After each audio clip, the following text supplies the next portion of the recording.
Que honra estar aqui com vocês, hein? Que bênção, glória a Deus ser lembrado, né? E ter essa responsabilidade, né? Grande responsabilidade de ministrar aqui nessa série maravilhosa, né? Aliviando a bagagem. O pastor Lincoln começou semana passada falando sobre o medo, né? Tirar o medo dessa bagagem, não nos pertence mais.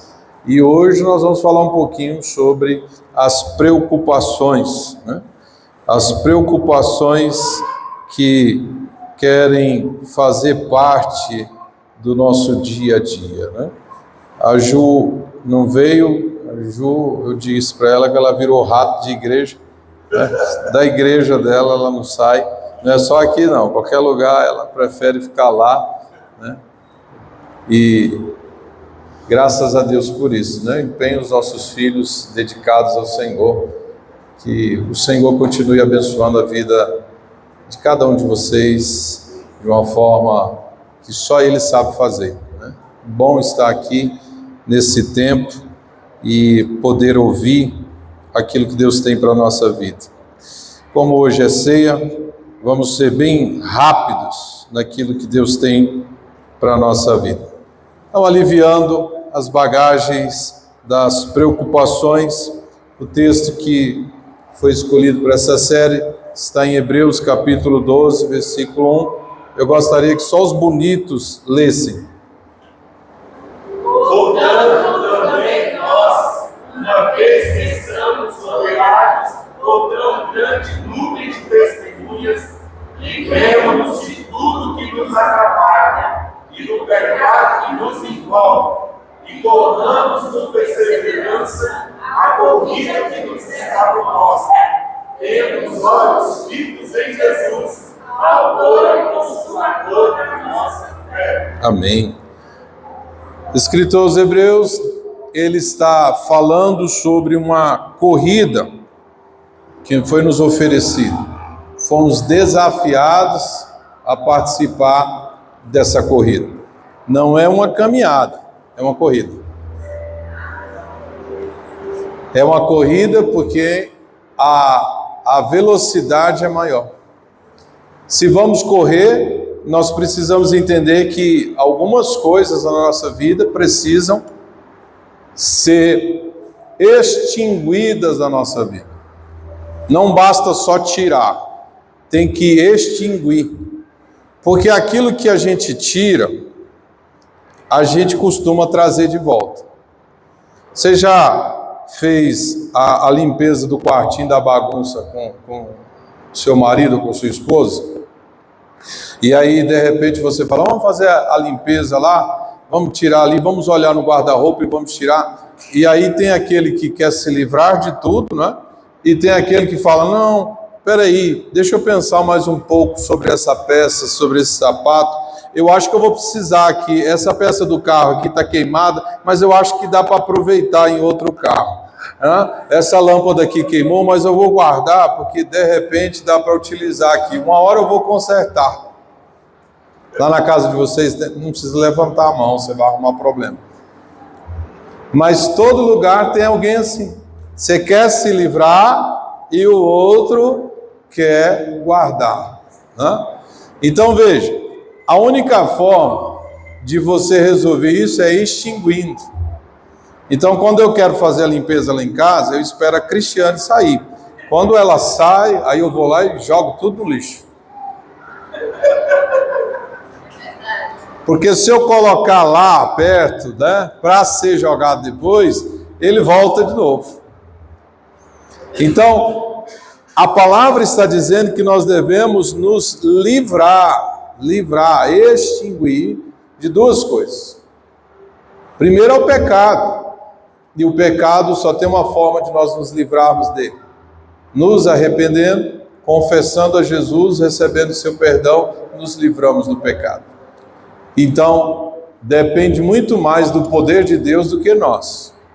Agora, ele não fala só nesse versículo do pecado, ele está falando de outras coisas além que também nos atrapalham. Pecado atrapalha demais, mas existem coisas que não são pecado, todavia ela vai nos atrapalhar.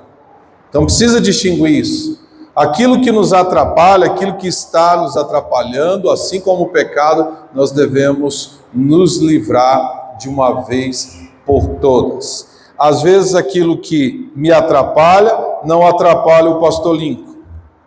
Aquilo que atrapalha o pastor Marcos, não me atrapalha. Então eu preciso fazer um exame e descobrir aquilo que está atrapalhando a minha vida. O pastor Carlito Paz diz que nem tudo que é bom para os outros é bom para a gente. Então, às vezes, nós queremos trazer para a nossa vida aquilo que o outro tem ou que o outro está vivendo. E isso vai dar problema, não é? E hoje nós vamos tratar em Mateus capítulo 11, versículo 28 a 30. Só os que são abençoados leiam, por favor. Venham a mim todos que estão cansados e sobrecarregados, e eu lhes darei descanso. Tomem sobre vocês o meu jugo e aprendam de mim, pois sou manso e humilde de coração, e vocês encontrarão descanso para as suas almas, pois o meu jugo é suave e o meu fardo é leve. Quem disse isso? Jesus, nosso Senhor. Então Jesus apresenta-se para pessoas que estavam em dois estados, cansados e sobrecarregados. Duas classes de pessoas, cansados e sobrecarregados. Às vezes a gente está só cansado, mas às vezes nós estamos sobrecarregados. É preciso a gente diferenciar isso. Às vezes estamos apenas cansados de uma grande agenda, de muitas tarefas que realizamos, estamos cansados. Isso é absolutamente normal. A Bíblia diz que Jesus também se cansou, até dormiu um pouco no barco, precisou recuperar a sua energia, recuperar o seu ânimo físico. Mas há momentos que nós nos sentimos sobrecarregados. Foi o caso de Jesus lá no Jardim Getsêmani. Quando ele estava orando ao Pai, naquela quinta-feira à noite, ele estava sobrecarregado. Afinal de contas, ele estava prestes a carregar o pecado de toda a humanidade. Então, quando Jesus convida cansados e sobrecarregados a virem a ele, ele está dizendo que vai dar descanso. A promessa de Jesus para cansados e sobrecarregados é receber dele descanso. Agora, como é que isso se opera? Se na nossa cabeça descansar é dormir uma noite toda, 12 horas, ou para aqueles que gostam de dormir durante o dia, para aqueles que gostam de levantar meio-dia e falar, não, hoje eu dormi bastante, levantei 2 horas da tarde.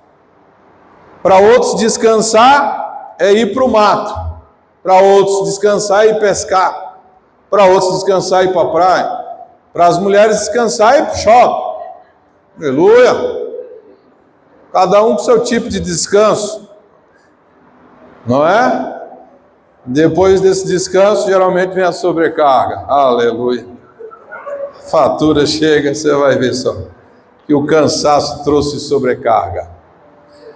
O que Jesus está dizendo é que eu vou dar descanso. Como é que Jesus pode nos trazer descanso? Tomem sobre vocês o meu jugo e aprendam de mim. Jesus está usando a linguagem do pecuarista ali, do homem do campo, que coloca o jugo, aquele aparelho de madeira, sobre os animais, para que eles possam trabalhar. E Jesus disse, eu trago sobre vocês um jugo suave, e vocês vão aprender de mim, porque sou manso e humilde de coração, e vocês encontrarão descanso para as suas almas. Então, o descanso para a minha alma, eu só posso encontrar na pessoa do meu Senhor Jesus Cristo. E é como? Quando eu vou a Ele e entrego as cargas, as sobrecargas, eu entrego para Ele aquilo que eu não devo carregar. E fico somente com aquilo que eu devo carregar, que é o fardo que Ele tem para a minha vida, o jugo que Ele tem para a minha vida. Há uma troca. Quando eu faço isso, eu estou acreditando que é a melhor coisa a ser feita na minha vida. mesmo que eu não entenda. Eu prefiro acreditar naquilo que Ele está me oferecendo. E essa razão eu vou ter dele o descanso para a minha alma. Aliviando a bagagem das preocupações, eu quero trazer também Mateus 6, 25. Só os homens, vamos ver se os homens daqui do Taquari, eles têm mais potência do que os da Ceilândia. Por isso digo a vocês que não se preocupem com a própria vida, quanto ao que comer ou ao beber, nem com o corpo, quanto ao que vestir. A vida não é mais importante do que a comida, e o corpo mais importante do que a roupa. Quem disse isso? Jesus novamente. Então, aqui é uma ordem, mas de algo que não devemos fazer. Existem ordens que é uma ação a ser feita, e essa ordem de Jesus é uma ação que não deve ser feita. O quê? Se preocupar. E Jesus está dando uma ordem, não se preocupe. Ele não está dando uma sugestão. E a base dessa ordem de Jesus está em 3 coisas na nossa vida. São as 3 maiores preocupações que nós temos na nossa vida. Ele diz que não devemos nos preocupar com o que comer, com o que beber e com o que vestir. Por que eu não devo me preocupar com o que comer, beber e vestir? Porque esta é uma parte que pertence a Jesus. Se ele está dizendo, não se preocupe, é porque ele vai resolver. Está resolvido.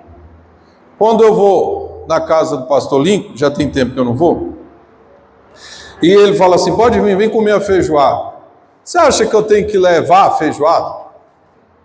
Sim ou não? Vocês conhecem o pastor de vocês? Claro que eu não vou levar a feijoada, porque eu sei que ele vai fazer, já está pronto. Na maioria das vezes eu já cheguei, já estava pronto. Ele disse, venha comer um tropeiro, já estava pronto. Ele só destampava a panela e disse, vê se está bom. Para que eu vou me preocupar? Ele me convidou, ele falou para eu ir lá, é só para eu sentar, conversar com ele, darmos graças a Deus e nos alimentarmos. Por que eu vou duvidar de Jesus se ele falou que a bebida, a comida e a roupa já está garantido por ele? E aí, aqui vai para os homens, se você é daquele que fala assim, amanhã segunda-feira é dia de eu ganhar o pão. Se você trabalha pelo pão, você está trabalhando no lugar de Deus. Porque o pão já está garantido. Eu vou ali para defender o pão, isso aqui é para defender o leite das crianças. Se for para você trabalhar para defender o leite das crianças, você está fazendo o trabalho de Deus. Você tem que trabalhar para além disso.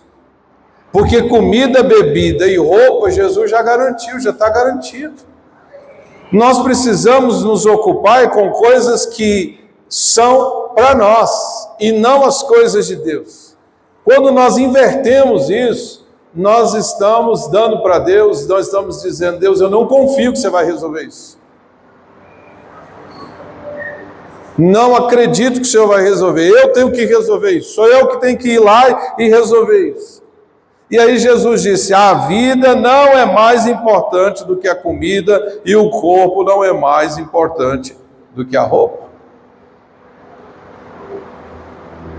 Então, o nível de importância é dado por Deus, não por nós.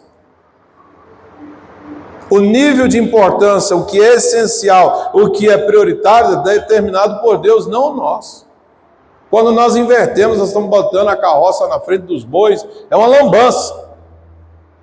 Porque nós queremos resolver as coisas do nosso jeito. Nós achamos que Deus não vai dar conta de resolver, então nós passamos a encher nossa mala com essas pedras. Por quê? Porque Deus não resolveu, eu vou resolver. Se você tem um problema assim no seu coração, de desconfiar de Deus, se resolva. Porque Deus não vai mudar não, Ele vai continuar sendo o mesmo Deus. Você e eu é que nós precisamos nos adequar, ensinar o nosso coração a confiar em Deus. Confiar completamente. Porque confiança é provado, sim ou não? Confiança é provado. Para isso que existe aliança. A confiança é provada. Quando a gente desconfia, é porque tem indícios de que não está legal. Então, quando eu confio, é porque eu sei quem é o meu Redentor. Verso 26. Só as mulheres, que eu acho que vocês estão mais animadas do que os homens. Observem as aves do céu, não semeiam, nem colhem, nem armazenam em celeiros. Contudo, o Pai Celestial de vocês as alimenta. Vocês não têm mais valor do que elas? Dá um Google aí e vê quantos passarinhos tem no mundo.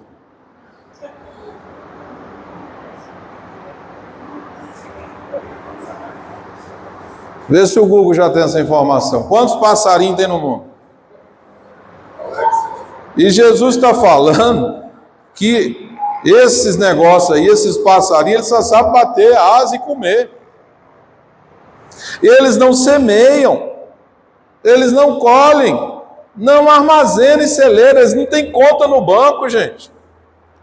Mercado Livre diz que tem uma capivara que tem conta no Mercado Livre, mas não é verdade.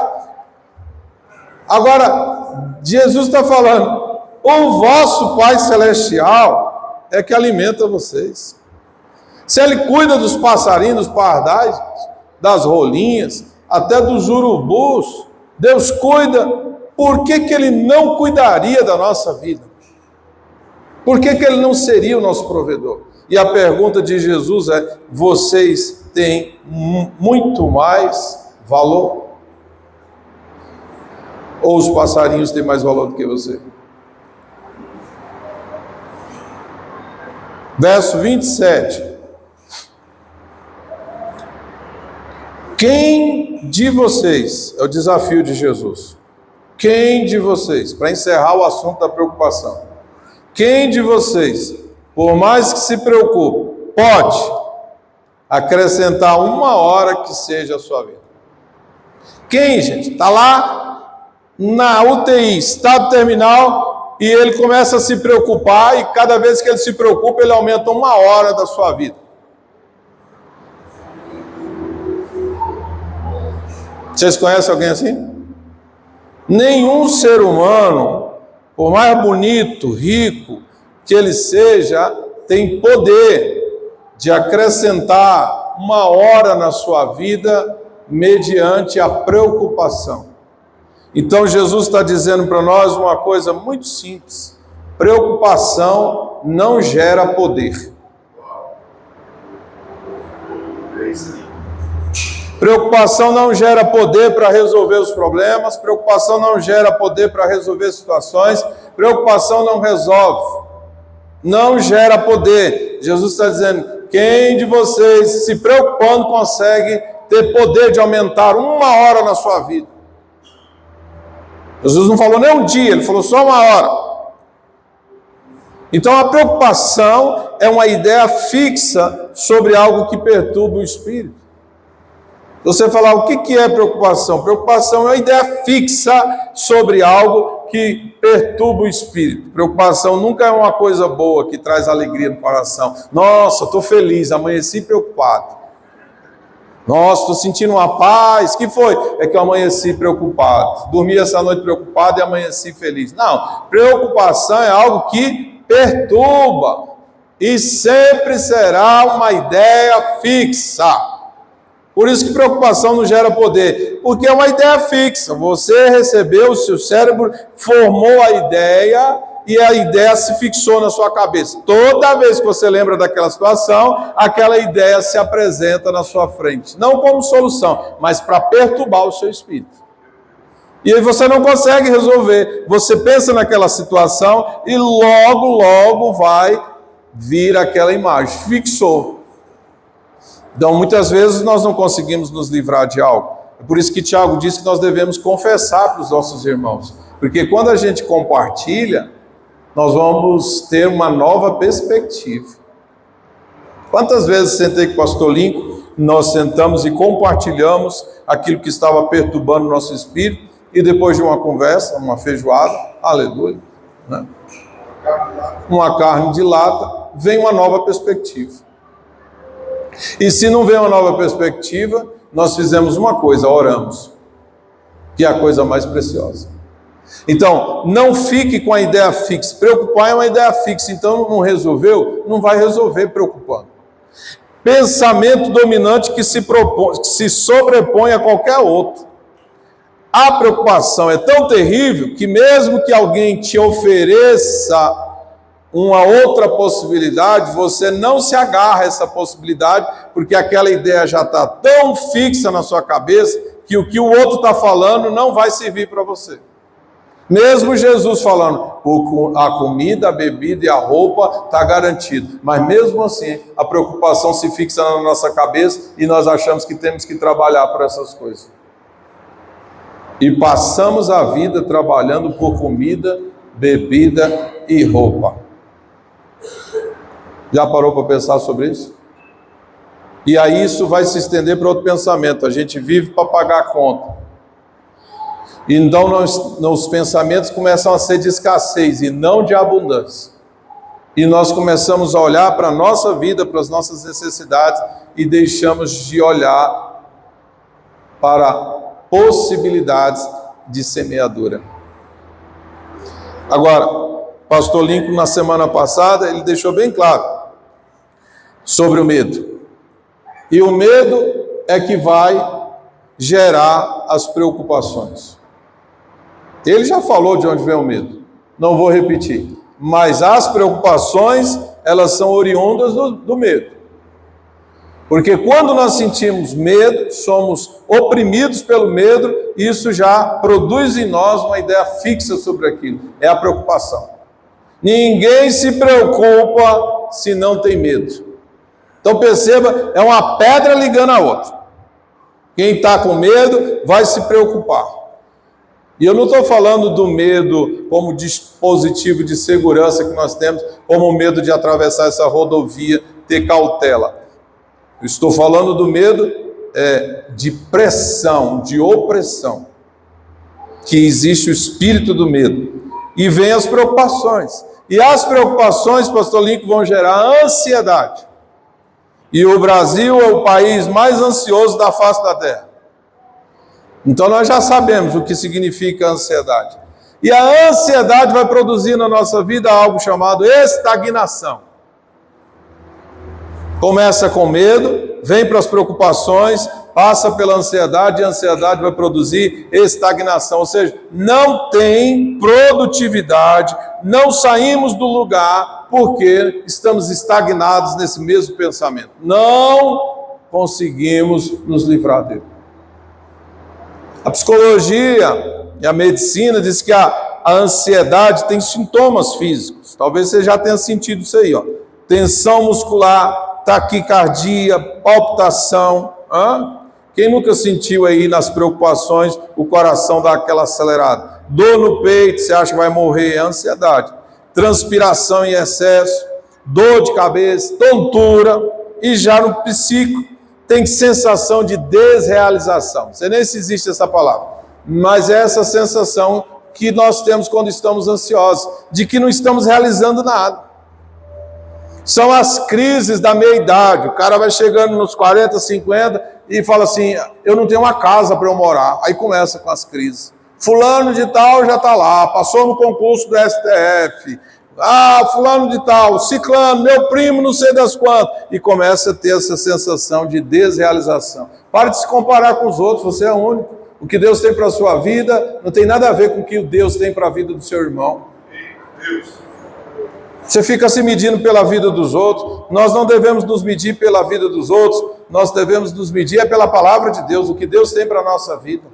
Viva a sua vida. Essa sensação de desrealização, o ambiente todo diferente, você não se sente bem, vem para um culto desse e não se sente bem, volta para casa e não se sente bem, vai trabalhar e não se sente bem, nenhum ambiente te acolhe, e isso tem a ver com a ansiedade. A sensação de despersonalização, quando a pessoa parece não se reconhecer mais, ela já não se reconhece, já não sei mais quem sou, não está ficando doido não, é ansiedade.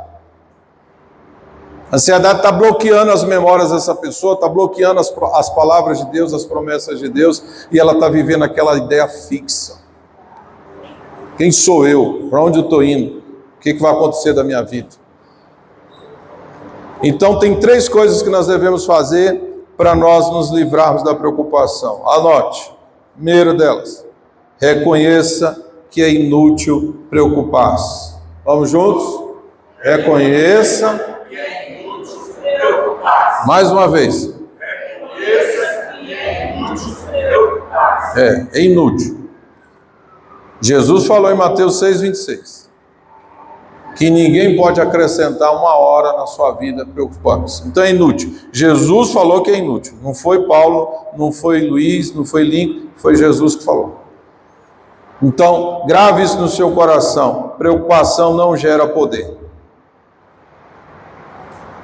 A preocupação só vai gerar uma coisa. Salomão diz em Provérbios 12:25, a preocupação deprime a pessoa. A preocupação deprime a pessoa. Como eu falei, ninguém fica alegre preocupado. Nossa, estou feliz, estou preocupado, pastor Lincoln.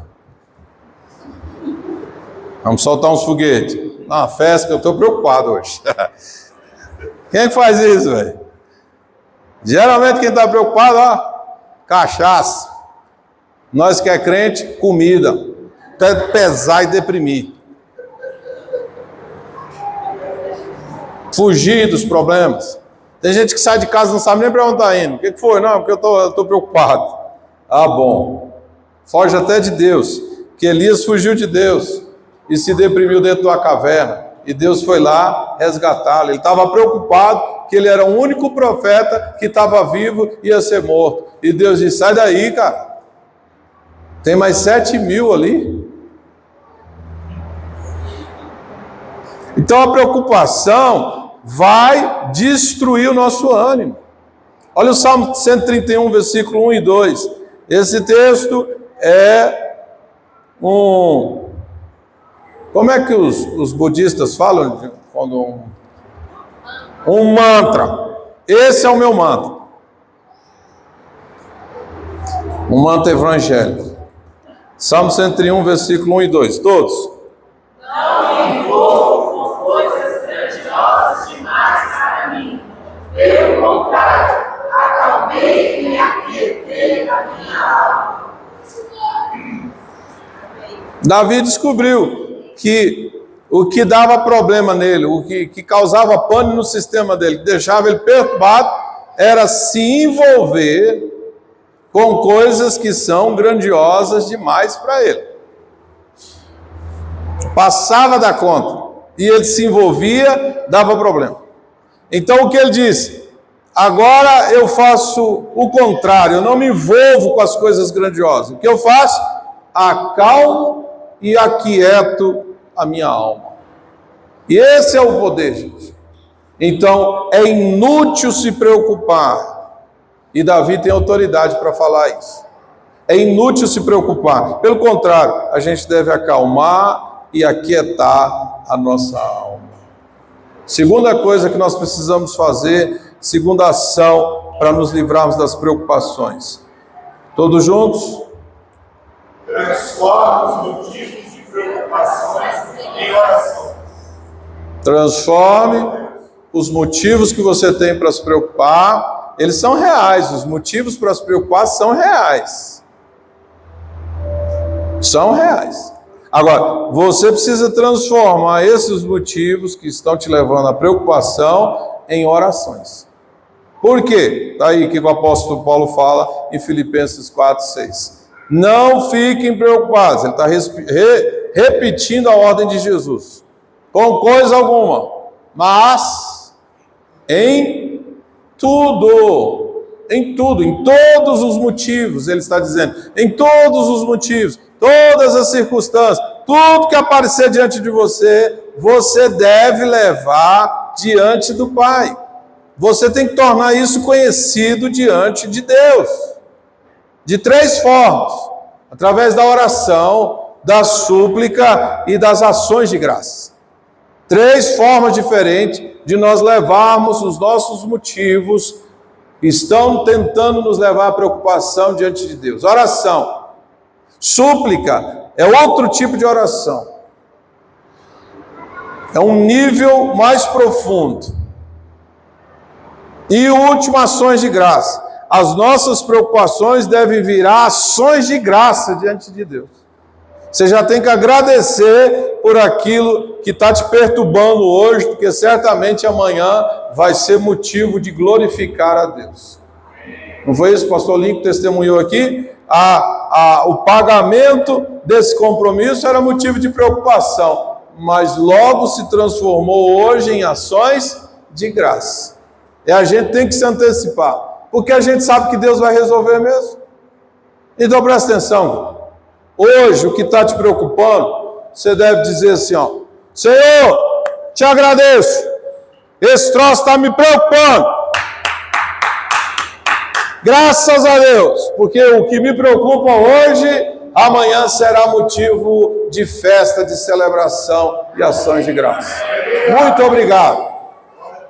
Está resolvido isso, porque eu não posso resolver, então assume o controle. É assim ou não? O que acontece quando nós oramos? Paulo diz para nós transformarmos os motivos de preocupações em orações. Mas o que acontece quando nós oramos? Está aí no versículo 7. Só os bonitos, leiam. E a paz de Deus, que excede todo entendimento, guardará o coração e a mente de vocês em Cristo Jesus. Olha, presta atenção aqui. Se liga nisso. Algo está querendo te preocupar. Situação. Pode ser uma doença, pode ser uma notícia ruim, sei lá. Aquilo que quer tirar sua paz. Você pega esse assunto, esse motivo e leva para Deus. Por meio de Jesus. Jesus é o nosso intercessor. Você leva para Deus. Quando você faz isso, presta atenção. Não quer dizer que Deus vai responder para você imediatamente. Não quer dizer que semana que vem está resolvido. Que até o final do ano esse negócio já se resolveu. Não quer dizer isso. Porque isso aí é algo com Deus. Você entregou para Ele. Ele é que sabe de todas as coisas e Ele vai fazer no tempo dele. Agora, de imediato você já tem uma resposta.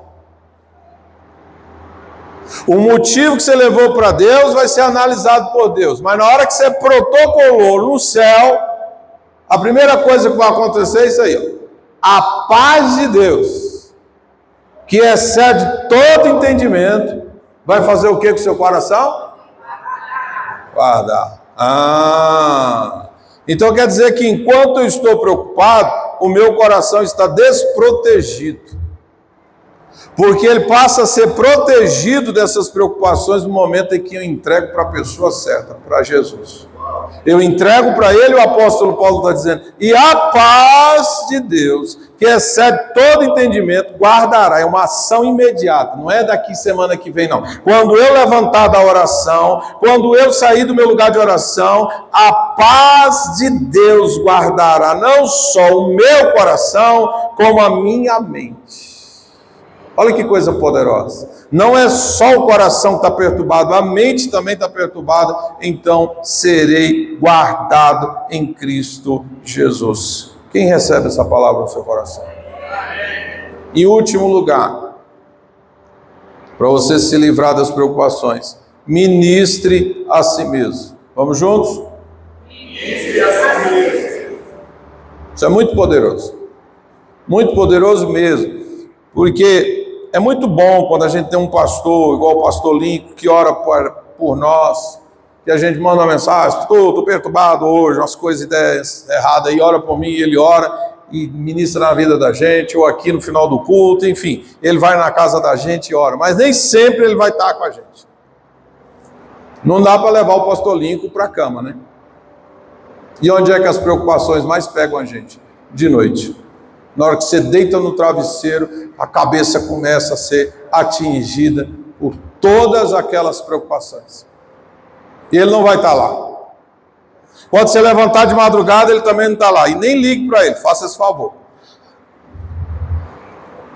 Levanta de madrugada, perdeu o sono. Já aconteceu com vocês? Já? Perdeu o sono e aí você rola para um lado, rola para o outro, ouve um ronco do marido, da esposa, percebe que a esposa já está roncando mais que você. E aí você vai para a sala, vai para um lugar e tenta, e vai, bebe uma água, abre a geladeira, come aquele pudim velho que está lá, bebe aquela Coca-Cola sem gás, e você, e agora, liga a televisão e nada do sono vir, perturbado. Pastor Lincoln não está lá para te ministrar. Então, aqui vai algo que você precisa aprender. Aprenda a ministrar a si mesmo. Porque vai chegar um momento que você vai precisar fazer isso. E eu acho que você vai fazer mais isso do que depender dos outros para ministrar o seu coração. Davi aprendeu a ministrar a si mesmo. 1 Samuel 30, versículos 6 e 8. A Bíblia diz que nessa ocasião Davi estava quase sendo apedrejado por 600 homens. Porque esses 600 tinham se ausentado da cidade de Ziglag, onde eles estavam morando.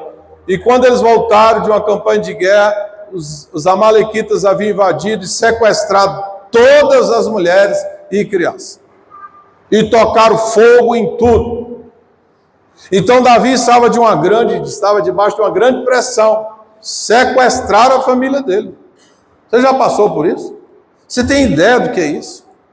É uma pressão terrível. É de enlouquecer qualquer pessoa.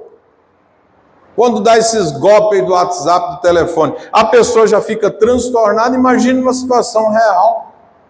Não é uma coisinha simples, não, gente. É uma grande violência. Sequestrar uma pessoa é uma grande violência. Fizeram isso com as suas esposas e os filhos. E quando esses caras chegaram lá, eles ficaram transtornados. A Bíblia diz que eles choraram, e choraram até não ter força de ficar em pé. Mas a vontade deles era de se vingar e colocar a culpa em alguém. E eles estavam procurando algum culpado. Falaram, vamos apedrejar Davi. Olha a situação que Davi está. Mas o versículo 6 diz que Davi fortaleceu-se no Senhor, o seu Deus. Isso é aprender a ministrar a si mesmo o seu coração. Ele fortaleceu-se no Senhor. Depois, ele perguntou ao Senhor o que ele deveria fazer. Observe aqui, presta atenção que isso é um detalhe importante. Não ore a Deus. Não ore a Deus perguntando o que você deve fazer se você não está com o coração fortalecido. Não ore, porque Deus vai falar e você não vai aceitar a palavra dele. Você vai duvidar. Você vai botar a culpa em alguém? Não foi bem isso, eu interpretei errado. Vai acontecer essas coisas. Você pode rejeitar a palavra de Deus, inclusive. Então, antes de perguntar algo que nós devemos fazer ao Senhor, qual direção nós devemos tomar, nós precisamos primeiro fortalecer o coração. Se você fortalece o seu coração, você está pronto para ouvir o que Deus tem para falar à sua vida. Então Davi se fortaleceu e ele perguntou ao Senhor. E ele fez duas perguntas. Senhor, eu devo perseguir esse bando de invasores? Eles já estavam a mais de 3 dias de distância. Eu irei alcançá-los? E o Senhor respondeu, persiga-os, porque certamente você os alcançará e conseguirá libertar os prisioneiros. Coisa poderosa. Agora, pastor Lincoln, se Davi não estava com o coração fortalecido no Senhor, ele ia duvidar dessa palavra, mesmo perguntando. Se ele não estava com o coração fortalecido, sabe, pastor Marcos, a primeira coisa que ele ia perguntar é, por que isso aconteceu? Observe que Davi não pergunta por quê. E a primeira pergunta que a gente faz para Deus quando alguma coisa acontece, quando nós somos surpreendidos por algo ruim, uma tragédia, uma perda, um luto, algo não deu certo, a primeira coisa que a gente fala é, Deus, por quê? Onde estava o Senhor não viu isso não? Por que essas coisas ruins estão acontecendo? Por que não acontece com Zé? Por que comigo? É um coração que não está fortalecido. Davi não perguntou o motivo. Davi estava perguntando se ele deveria ir atrás ou não. Se Deus dissesse, não vá, Vou te dar outra família. Davi tinha aceitado a palavra de Deus. Mas Davi ouviu de Deus dizendo: pode perseguir, porque você os alcançar. 3 dias de viagem de distância. E Davi não sabia nem para que rumo eles tinham ido. Ele não perguntou, talvez ele esqueceu. Ele talvez falou assim: por que eu não perguntei para o Senhor onde eles estavam? Mas ele só perguntou se daria certo esse empreendimento. E o resto Davi fez. Ele chamou 400 homens, porque 200 já estavam cansados, não conseguiram nem atravessar o ribeiro. E ele alcança, encontra um menino lá que estava passando fome, dá comida, e o menino conta a história, diz onde eles estão, e ele recebe então essa orientação e vai para cima e resgata as mulheres, as crianças, e a Bíblia diz que eles ainda enriqueceram mais, porque eles receberam a porção que era dos amalequitas. Agora, ministrar a si mesmo, gente, para 2 coisas: fortalecer o coração. Como é que você fortalece o coração? Ministrando a si mesmo. E depois você está pronto para ouvir Deus. Faz sentido isso para vocês? Isso é muito importante. Porque nos momentos em que a gente está angustiado, sabe, perturbado, todo ser humano passa por isso, a gente não consegue ouvir Deus. Deus está falando, Deus está dando sinais, Deus está ministrando no nosso coração, mas não entra. Sabe, Tomé? Senhor, agora eu só vou acreditar se eu ver.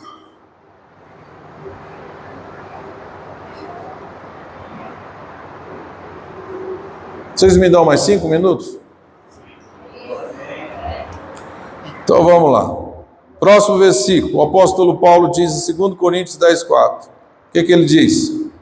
Usamos as armas poderosas de Deus e não as armas do mundo, para derrubar as fortalezas do raciocínio humano e acabar com os falsos argumentos. Então existem armas de Deus, presta atenção nisso, armas de Deus que nós vamos usar para derrubar raciocínio humano e falsos argumentos. Outra versão diz opiniões contrárias, falácias. E ele diz que esse raciocínio humano e esses falsos argumentos são, na verdade, grandes fortalezas na nossa mente. Psicologia chama isso de crença limitante. Esses pensamentos, eles são perigosos porque assim como o homem pensa, assim ele é. Então, se você pensa que Deus não é capaz de fazer, você vai agir dessa forma. Agora o outro verso, verso 5. Destruímos todas as opiniões arrogantes. Porque Deus não se importa com opinião, gente. Deus não precisa de opinião. Gente, e vamos conversar aqui, só nós. Opinião é coisa de quem não tem o que falar. Se alguém está dando uma opinião, geralmente ele não passou por essa situação. Ele não sabe o que você está passando. Quem muito opina, nada sabe. Então, os nossos pensamentos ficam opinando. E Paulo está dizendo, nós temos que destruir essas opiniões arrogantes. Por quê? Porque essas opiniões nos impedem de conhecer a Deus.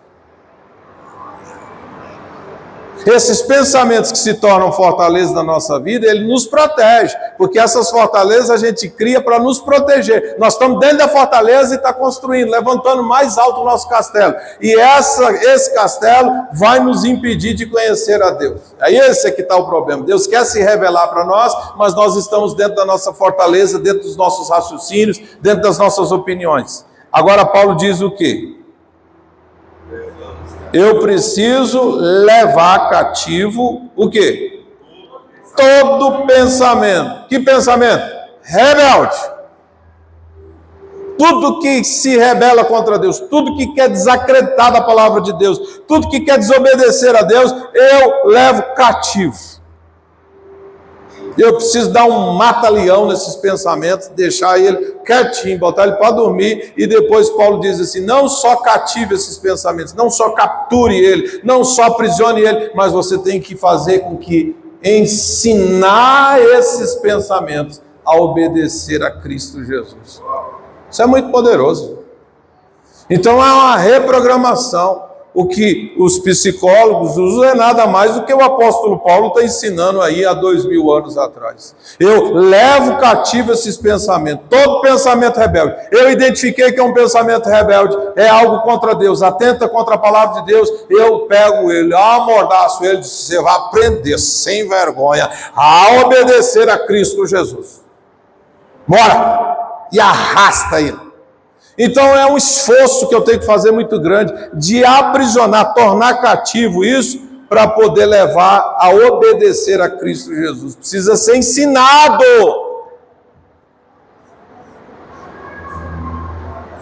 E o ensino precisa ser cotidiano, até ele aprender a obedecer a Cristo Jesus. Bora para o exercício, para finalizar. Vocês me deram 5 minutos. Salmo 103, abre aí. Ligue sua Bíblia, eu já vou encerrar, nós vamos cear e vai ser glória. Você quer fazer uma vigília hoje? Salmo 103, Salmo de Davi. Salmo 103 e 104. Não vai dar para falar muito, mas eu vou te ensinar algo e você vai fazer em casa, amém? Amém ou não amém? Deverzinho de casa, hein? Você vai ver que sua cabeça, olha, sua vida espiritual vai se tornar outra. Salmo 103, o que Davi diz? Bendiga o Senhor, minha alma, e todo o meu ser, bendiga o seu santo nome. Para quem Davi está falando? Para quem, gente? Para ele mesmo. Não é coisa de louco, não. Isso aqui é ministrar a si mesmo. Não é pensar. Ei, pensar não resolve. Lembra? Você está preocupado porque um pensamento, uma ideia fixa se agarrou como superbônus na sua cabeça. Então ela não vai deixar você fazer mais nada. Fixou, colou. Sabe, lá na cadeia a gente chama colar as placas. Colou as placas, a pessoa não sabe mais o que fazer.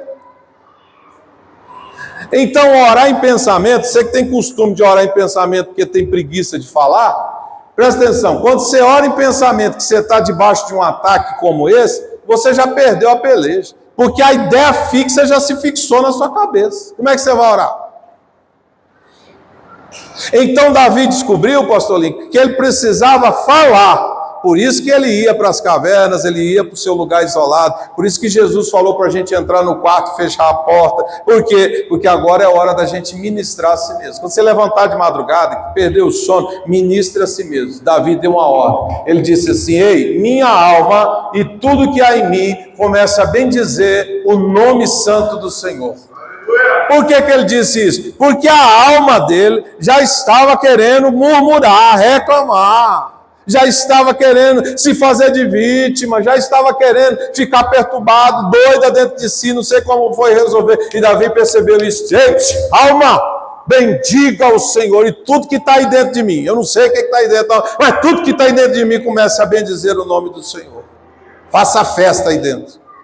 Ele repete isso 2 vezes, versículo 1 e versículo 2. Agora no final do versículo 2 ele diz assim: e não se esqueça de nenhuma das suas bênçãos.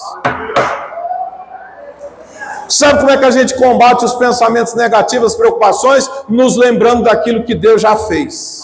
É por isso que a gente tem a Bíblia. A Bíblia não está aqui, gente, como um livro apenas. Nós estamos aqui para saber o que Deus fez. Mas você tem uma Bíblia, você tem um diário de coisas que você já viveu, desde a sua fecundação até agora. Você pode dizer para a sua alma: bora, alma, comece a bendizer ao Senhor e não se esqueça de nenhum das bênçãos, nenhum dos benefícios que Ele te fez. Bora, agora!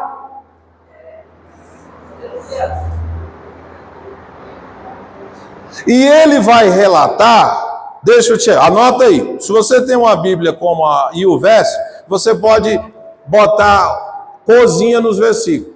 Tá vendo? Amarelinho. Eu pus amarelinho. É um alerta para mim. Versículo 3, versículo 4, versículo 5, versículo 8, versículo 10, versículo 11, versículo 12, versículo 13. Falei rápido? Então eu vou repetir. 3, 4, 5, 8, 10, 11, 12 e 13. Versículo 3. Ele diz: é Deus quem perdoa todas as suas iniquidades e cura todas as suas doenças. E se você ler os versículos que eu acabei de citar, Davi está falando sobre pecado. Então presta atenção, se Davi está dizendo, é o Senhor quem te perdoa de todas as iniquidades, eu pergunto para vocês, qual é o pensamento que estava vindo ao coração de Davi naquele momento? Culpa.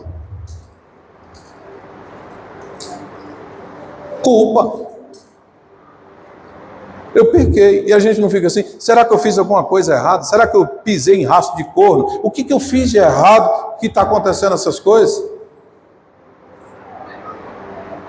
Será que eu não me benzi antes de sair de casa? Então Davi está com esses pensamentos, como é que ele combate? Ele diz assim, ei alma, presta atenção, é o Senhor que perdoa todas as suas iniquidades e cura todas as suas doenças. Quem te resgata da vida, da sepultura e te coroa de amor leal. É Ele que satisfaz de bens a sua existência, de modo que a sua juventude se renova como a águia. O versículo 8, o Senhor é compassivo e misericordioso e tardio em ira-se e cheio de amor leal. Porque nesse momento o coração dele estava dizendo, o Senhor está se vingando de você, Deus está irado com você, Davi. E ele está dizendo, o Senhor é compassivo e misericordioso e tardio em ira-se e cheio de amor leal. E no versículo 10, se a mente dele estava dizendo, o Senhor está revidando, porque você pecou, e ele está dizendo para a alma dele, o Senhor não me trata conforme os nossos pecados, nem me retribui conforme as nossas iniquidades. A alma dele estava dizendo, o pecado vai te perseguir, Davi, ele está em você. E ele diz no versículo 11, como os céus se elevam acima da terra, assim é grande o seu amor para com os temes. Como o oriente está longe do ocidente, assim ele afasta de nós as nossas transgressões. Versículo 13, ele estava se sentindo abandonado. Ele era um órfão de pai vivo. Versículo 13, ele diz, como um pai tem compaixão de seus filhos, assim o Senhor tem compaixão daqueles que o temem. Você sabe o que Davi fez? Ele equiparou os que temem a Deus aos filhos.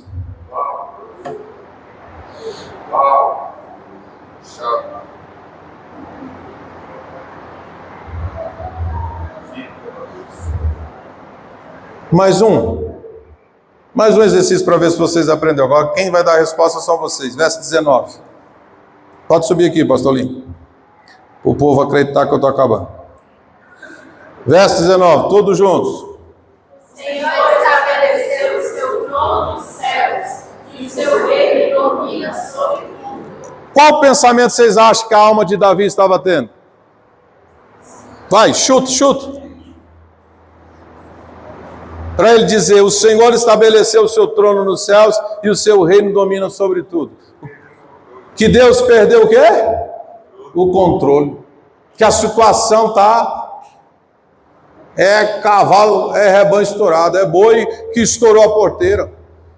Entende isso? Conseguirem captar a ideia aqui da lição? Agora você vai ler na sua casa Salmo 103, 104 e você vai descobrir que em cada versículo que ele está falando algo a respeito de Deus, ele está combatendo um pensamento que se fixou na sua cabeça.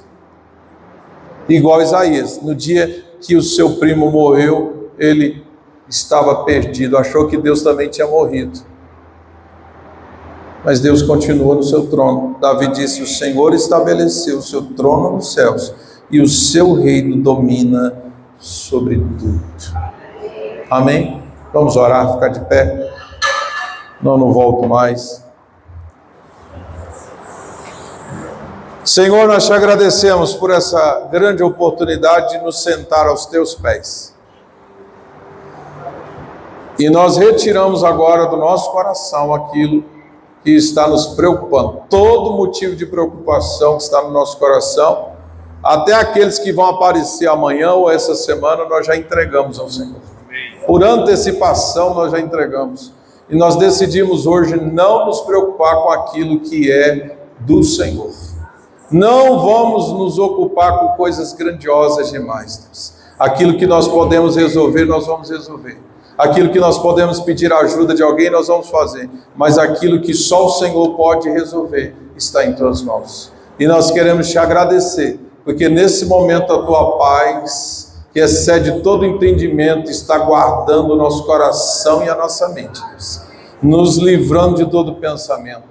E que o Senhor nos habilite, nos ensine a tomar cativos pensamentos e os levar à obediência de Cristo Jesus. Em nome de Jesus, nós oramos agradecidos por essa libertação, em nome de Jesus.